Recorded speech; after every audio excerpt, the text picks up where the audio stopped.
Hi, my name's Starling. Everybody knows me as Casey. I'm 18 years old, from Rahway, New Jersey, and this is my bike check.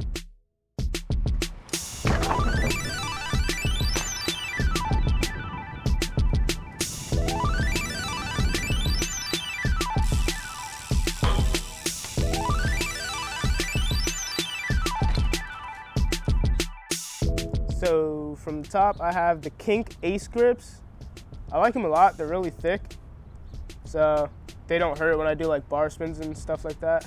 Have the Merritt bar ends. Going to my bars, I have the Kink Solace bars. They are 8.65 by 28 wide. I like them a lot. They're really, really strong. Kink high-rise stem.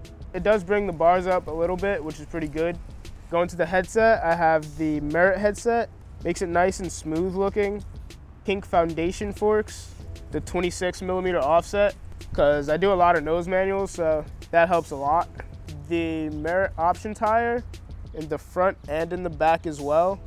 Kink drift pegs, really good pegs, they slide a lot. I have the Merritt hub guards. Kink Boulevard front wheel, like it a lot. It's really light, strong, so that's what matters. Going to the frame, I have the Kink Solace frame in the blood blue. It's a really nice color. I ride it in the 20.75 frame. Kink Solace seat, the brown leather. Kink seat post, Merritt P1 pedals, Merritt Chris Child sprocket. I have the Kink East Coaster complete wheel. Once again, it's really light. I like it. Well, that's pretty much my bike check.